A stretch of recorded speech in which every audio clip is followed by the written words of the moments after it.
Well, it's story time here on the Easy Groups channel tonight. A couple days ago, got a chance to go back to my hometown, only a couple hours away from where I live now, and they still have a bookstore there, a role-playing game shop. And I have not been in a real store that stocks role-playing books for 15 years, I think now. And it was really good to go back there. Nothing much has changed. Looks like they've got more books these days than they used to when I was last there. And as was customary in my teenage years, every couple months I used to go to a bookstore and look at role-playing books, and I'd always buy a pack of dice. So to keep up the tradition, I did that again. It was good to see some real books, handle some new books. I saw the Shadowrun 6th edition book there. Was kind of tempted to buy that. I know it's there's some love and a lot of hate for it, but Shadowrun and I go way back. I own the first 3 editions, and then I kind of fell off. But as I was looking through, I saw some Pathfinder stuff. Cool to see the Pathfinder books on the shelves, since I've taken a recent kind of interest in the direction of that game. But there was something that was on for a decent price, and I just couldn't pass up, and it was the Pathfinder beginner box. I've never bought a beginner box, a box set of anything. The D&D stuff, just when I was kind of really starting to get into role-playing as like a 10-year-old, they weren't available in my area. They stopped making them, so I never did get in on the D&D box set, like the black box, whatever it was called, I guess at that time in 91. The GURPS Dungeon Fantasy, I've been tempted to buy that so many times, but now it is hard to find in my area, and it's 75% more than this costs as well.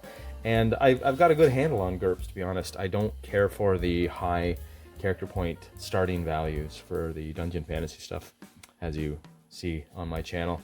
We prefer to start, at least, with much lower character points. So yeah, I don't really need the Dungeon Fantasy box set. It doesn't really provide anything for me.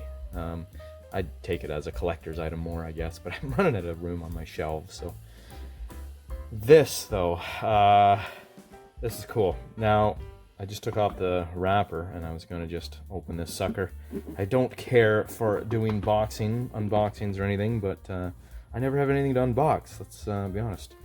This is a rarity for me, so let's just go through this. Everybody's probably seen this. Anybody who's a real Pathfinder fan would have saw this stuff probably years ago, but in typical fashion, I'm late to the party. But for a GURPS nerd, here's what we're looking at for the latest Pathfinder 2nd edition remastered box set beginners. What's it called? The beginner box. Pretty cool. I love these dice. This is old school. Now, this is before my time. I never got the D&D colored dice box sets, as I mentioned. But that is cool to see. I can see the nostalgia to that. Got some pawns come in this, and these are the bases for it. What we got there? 1, 2... What was there? 1, 2, 3, 4, 5, 6, 7, 8, 9, 10, 11, 12, 13, 14 bases. One large base. Got some books here. Let's pull these suckers out. Let's tour this out for a second here. Read this first. This is cool. If you are on your own, Pathfinder is played with a group, blah, blah, blah. There's Pirate King's Plunder, which teach you the basics. This is cool. You can play a choose your own adventure or whatever solo game. I might try that. I might actually run through that and make a video on that. That would be fun. And then there's, of course, if you have a group, you can play the adventure within. That's cool. I love seeing the catalog stuff. They tell you what else to buy. Oh no, that's just what's in here. Cool. The maps. Yeah. Cool. Okay, right over there. Here we go. Here's the cards. This is kind of cool. Conditions. Certainly not all of the conditions, but kind of the main ones there: wounded, restrained, slowed, frightened, concealed. And then, yeah, this is cool. If I teach this game to people, I will probably make use of these cards. That's cool. Prone, 1 action, stand, 1 action, strike. Yeah, all your basic actions. It's missing a few. Rolling 20 or 1, cool. DCs, add 10 to us. Yeah, cool. That's nice. To calculate your DC, your spell DC, or your save DCs or whatever against things. Always, yeah, take 10, add it to it. So for instance, your spell DC for a wizard, people have to roll against that to save, typically. So, anyways, I'm talking gibberish at this point. Characters. What's this now? This is the character sheets. Oh, right. These are. Oh, cool. So you've got 4, I guess. Oh, very cool. 4 pre-made characters for your adventure, and that is what I love. I love to see that right there. The 4 basic character classes. If I was gonna run a campaign in Pathfinder 2, I think I'd be a tyrant and go old school and force my players. You gotta pick. You can only play like the 4 character classes, and you gotta be human. Actually, I'd allow elf or dwarf. Dwarf, elf, human. That's it. You gotta play the 4 classes. I may actually expand that to allow like kind of the extended old school classes. I'd allow barbarian, barbarian ranger, bard maybe. Maybe I'd open it up to that, but I think I'd go heavy-handed and force an old school feel maybe, just to see how it plays out, see how Pathfinder handles it. But that's cool. We got a fighter. We got the Ezrin, the wizard. He's cool. I like that old dude. Cleric, Kyra. Not cool. Not down with this motif. I guess this is kind of an Arabian look. Whatever. I like the European cleric and the chain mail look better. Cool. Mauriciel. Rogue. Elven rogue. That's cool. Got a rapier there. Well, that's fun. Okay, now let's just crack one of these open. See what we're looking at. We've got... I love the color-coded die for, like, the absolute newbie. It's really cool to just kind of just reset and, you know, go back to basics and see how a role-playing system teaches, you know, the absolute newbie into the hobby. I don't see that in my other games, really. I'm trying to think. I don't think any of my Earth Dawn, Rifts, GURPS don't really have a what is a role-playing game section, like a decent one. They have a paragraph or two maybe at the start, but this is cool how they break down the dice. Great, okay, action, symbols, breakdown for you, untrained. Oh, this is good. This took me a bit to understand, I must admit, coming fresh to this system. Trained is 2, any skill level is trained. Anyways, again, talking nonsense to my probably heavy GURPS fans, but very cool. It's a nice looking character sheet too. I do like the Pathfinder remaster character sheet. It's better than the previous one. And then over here we've got all the sections on the character sheet are keyed, like G for skills, and then you get an explanation over here, G skills. How to run your character. You roll a 20-sided die underneath the... That's so cool. And of course the DC, as it was explained on the card here.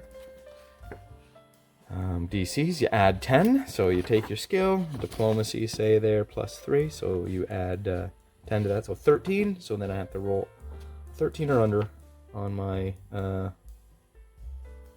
my D20. Is that right?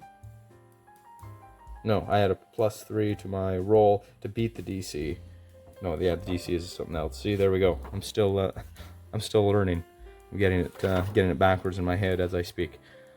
I love the art. Like, good golly, the art. It's just so great. Just so great to see. For me, this is the true successor to D&D. Pathfinder's doing it up. Love to see it. Love to see it. D&D, Wizards of the Coast, what they've done with it, I don't know. It's kind of dead to me.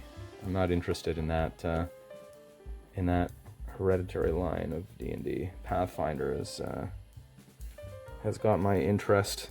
So this is the Beginner Box Heroes Handbook. Now what is this about? We've got our characters made, so what do we need this for? Example of play, getting started, creating your hero. Oh, okay, it shows us how to make a I guess we can make a character. Do we? Oh yeah, that's why. Yeah. Right. We got some blank character sheets here, kids. Nicely printed. Ooh, that's nice thick paper too. Color printed character sheets. Oh, that's so cool. That I can just picture like 13-year-old me opening this up, and this being like, you know, my first or second game. Probably one of the. Imagine it being the first game that I kind of really own. I've maybe played with cousins. That was in my case, that's how I started. My cousin brought over a book or two, and we played a couple sessions, and then I was hooked. Imagine getting this as a youngster. I can takes me back. This is so cool. Nostalgia on a new game. This is a first for me. That's strange. This is a totally new foreign game to me, but it's taken me back to my early teens. Great artwork. Okay, so we got. Oh, cool. So this is exactly what I would want to run my game. I'm basically running a beginner's box game. I'm such a simpleton. Dwarf, elf, human. That's all you can build out of this book. Apparently, I shouldn't have bothered buying the real player core. I should have just bought this box set, and I would have been probably happy for life to just run the dwarf, elf, human, and then the 4 character classes. That's hilarious. Shows you how to. Let me see if they're actually full. I'm pretty familiar with the fighter. Page 26. Let's go to the 26 page here. Fighter. Okay, perception. Yeah, look at that, eh? It's got, okay, vicious swing, better shield. It's got, oh yeah, it's got all the feats. Lunge, what was it? Fighter feat, 2nd level. 1st level, vicious swing, yeah. Very cool. It's, I see it's missing some of the, yeah, it's missing, it doesn't have all the feats. 1st, 2nd, and 3rd level feats. It's just got a few, but that's pretty cool. That's awesome. Such a pretty book. She's so pretty. So pretty. Playing the game encounters basic. Okay, so conditions. What does it mean by playing the game? This, okay, yeah, I was gonna say this sounds like the GM stuff. Rolling checks. Okay, yeah, this is exploration. This is just this is the character, the player facing side of the game, what they need to know. Yeah, okay, determine success, exploration. Cool. All right, then, if that's what the characters see, what do we got here? This will be the adventure, I guess. Nice artwork. Game Master's Guide. Great artwork. Their kobolds are so great looking.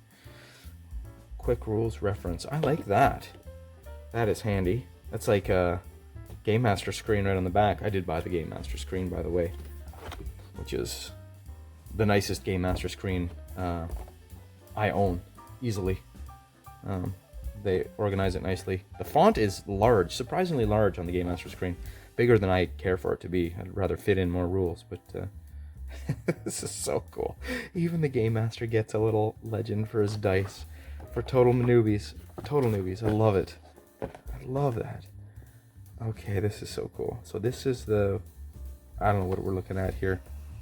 This is the map of one of the adventures. I don't know which. I guess this must be this Pirates or whatever, Plunder, the single player game. Yeah, just looking over the contents here, bringing this up a little closer for you to read there. Preparing an adventure, character creation, game sessions, supplies, exploration, encounter, downtime. This is cool. This is, yeah, this really is the beginner box for GM and players. I maybe should have bought this first, in all honesty, and gone just, you know, the real traditional route of, yeah, because absorbing the rules is a lot, but, you know, I figured I'm playing role-playing games and D20 based systems for decades. If I can't learn the game from the proper book, then what am I even doing with my life, right? But that does look like it breaks it down. Oh yeah, look at that. That's so cool. They've got some of the monsters that are needed. You're gonna be fighting like a reef claw, like creature 1. Oh yeah. Oh, a shadow? Creature 4? I don't think so. I think they're just giving us gratuitous things here. Creature 5? A troll? Forest troll? Oh, dang. Look at that. Okay. Wow. Ogre. Ogre warrior. Creature 3. Level 3. Wow. Oh, that's just so great. The maps, the glossy pages. So nice, yeah. That's so good. Difficulty classes. That's pretty cool. So cool. And then we've got, yeah, that was the map there I saw. The single player map. Wow. Yeah, flip mat. I guess this is the typical thick laminated poster size. It's this one is 2x3. It looks like, yeah, about 2x3, approximately 2.5x3. And then the Real Adventure Trouble Under Otari, or whatever it's got, is on there, and the single player mode, double-sided Menace Under Otari, first level. And what was the other one called? Oh, this is so cool. Menace Under Otari. Oh, it just, okay, both sides. Oh, wow. So great. I've never bought an adventure module before, so this is cool to get the map. Look at that. I don't own any proper pawns or miniatures or anything really either. I've always just been using my tokens, as you see, or my standees with the dry erase cards in it. This is starting to get real. It's starting to get serious here. It looks like I now have some minis. I love the Pathfinder goblins. Just love that. So cool. Yeah. Ghoul Stalker. Oh, I hate and love what they've done with ghouls all at the same time. Pathfinder has made ghouls. There's a ghoul society. They're intelligent.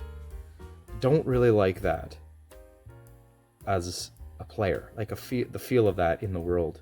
That's just weird. They're like vampires, basically. Not as tough. But on the flip side, oh, the fun I can have with that as a GM. Ghouls become terrifying. They're now fast, they're smart, and they're civilized. That's messed up. I'm finding there's some dark aspects to some of the monsters in Pathfinder, like the flesh warps. They just want to cause corruption, and they're just blubbering blobs of flesh of humans and other creatures that have been experimented on. Like, this is very Earth Dawn feeling to me, like the horrors and the horror constructs, and that game has a special place to me.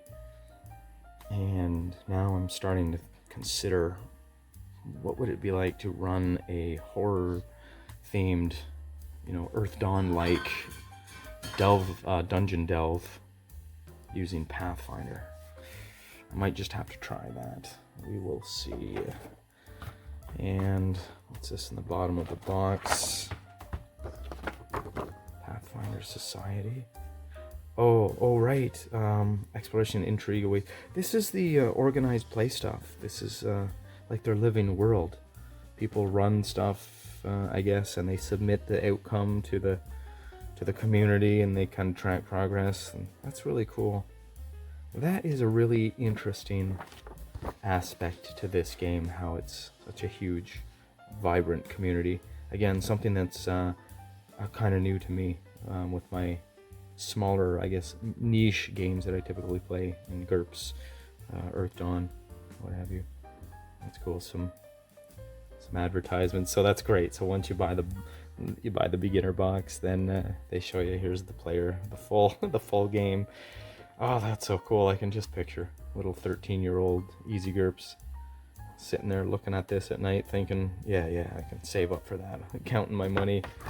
I guess I was kind of working at that time, so that's so cool. Just a nice little poster. The art is just great everywhere. And then the back of the box, Become a Hero. This box includes a nice picture of everything. Ages 13 and up.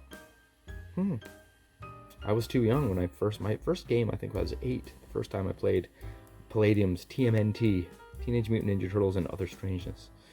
But I bought my first Rule Cyclopedia D&D game when I was about 12 or 13. So this would have been right up my alley. Players 2 to 5, time 60 minutes. Well, I don't know about that. Would that take 60 minutes to run that adventure? Maybe. I should go through it. Stay tuned for some more Pathfinder goodness, perhaps. I do like to contrast it to GURPS and my other games. So I may run through that adventure. First with Pathfinder, and then I may make some characters with GURPS, and I'll do it using my GURPS fantasy templates. So anyways, that's the Pathfinder 2nd edition remastered beginner's box. Roll on.